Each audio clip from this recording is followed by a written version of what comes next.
बेटी बचाओ और बेटी पढ़ाओ, जो लोग इसकी बात करते हैं उनकी सरकार है और उनके मुख्यमंत्री हैं, और उनके मुख्यमंत्री का जो बयान आया है वो भी बहुत निंदनीय है।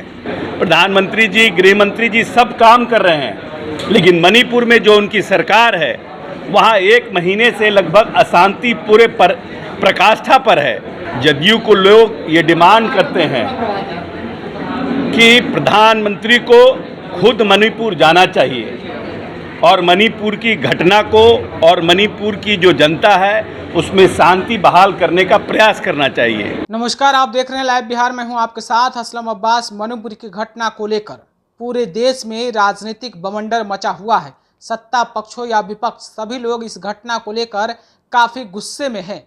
ये देशवासियों के साथ साथ कोई भी राजनेता नहीं हो जो इस घटना के बारे में अपनी संवेदना व्यक्त नहीं की हो। लेकिन इसी बीच बिहार सरकार के मुखिया नीतीश कुमार के खासे करीब मंत्री अशोक चौधरी मीडिया के सामने आए। उन्होंने साफ तौर पर मणिपुर की घटना को लेकर अपनी दुख और चिंता को जाहिर किया और साफ तौर पर उन्होंने कहा है कि जिस तरीके से मणिपुर की घटना हो रही है उसको लेकर प्रधानमंत्री नरेंद्र मोदी को वहाँ जाना चाहिए, हालात का जायजा लेना चाहिए। हालांकि वो कहते हुए नजर आ रहा है कि प्रधानमंत्री और गृह मंत्री अच्छा काम कर रहे हैं, लेकिन मणिपुर की जो घटना है उसको लेकर उनको चिंतित होना चाहिए, वहाँ के हालात का दौरा करना चाहिए। आखिर ऐसा क्यों हो रहा है, किस लिए हो रहा है, इसका भी उनको जानकारी इकट्ठा करना चाहिए। जरा सुनिए मणिपुर की घटना को लेकर अशोक चौधरी क्या कुछ बोल रहे हैं। मणिपुर की घटना जो है उसकी जितना निंदा की जाए उतना कम है, और ये घटना जो मणिपुर में घटी और जिसका वीडियो वायरल हुआ, जिसमें लोग महिला सशक्तिकरण की बात करते हैं, बेटी बचाओ और बेटी पढ़ाओ, जो लोग इसकी बात करते हैं उनकी सरकार है और उनके मुख्यमंत्री हैं, और उनके मुख्यमंत्री का जो बयान आया है वो भी बहुत निंदनीय है।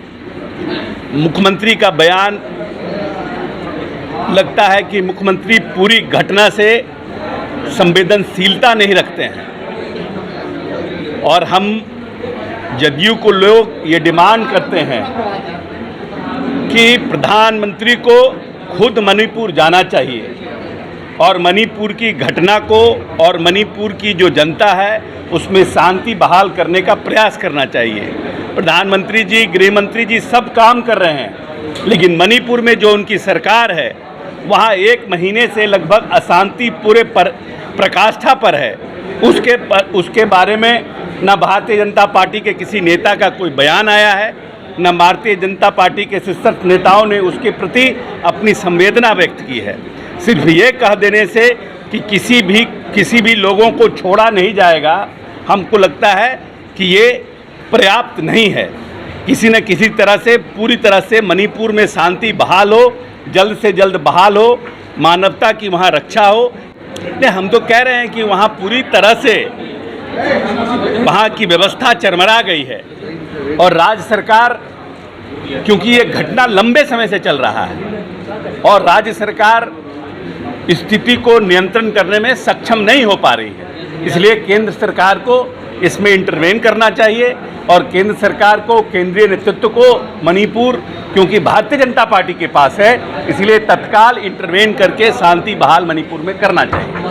तो अशोक चौधरी ने किस तरीके से ये बातें बोली है आपने खुद सुना है। वो किस तरीके से प्रधानमंत्री मोदी के बारे में बोल रहे हैं, अमित शाह के बारे में बोल रहे हैं, साथ ही साथ आप जो सुना भी है, आपने खुद अपने देखा और सुना है कि किस तरीके से अशोक चौधरी प्रधानमंत्री मोदी के बारे में तारीफ भी करते हुए नजर आ रहे हैं और मणिपुर की घटना से अपने आप को आहत भी महसूस कर रहे हैं और साफ कह रहे हैं कि इस तरह की घटना किसी भी सूरत में बर्दाश्त नहीं किया जाना चाहिए। साथ ही साथ मणिपुर के मुख्यमंत्री पर भी वो हमला बोलते हुए नजर आ रहे हैं। लेकिन आप खुद समझिए, जिस तरीके से प्रधानमंत्री मोदी के बारे में उनकी ये तारीफ भरी शब्द कि अच्छा काम कर रहे हैं, ये आप खुद समझ सकते हैं कि राजनीतिक हालात, खास करके मुख्यमंत्री नीतीश कुमार जिस तरीके से पूरे देश में घूम कर विपक्षी एकता की बात कर रहे हैं और उन्हीं के कैबिनेट के मंत्री का इस तरह का बयान आना, आप खुद समझ सकते हैं राजनीतिक में कितना कुछ बदलाव होने वाला है या हो सकता है। फिलहाल मणिपुर की घटना के बारे में आप अपनी राय क्या रखते हैं, कमेंट करके हमें जरूर बताइएगा।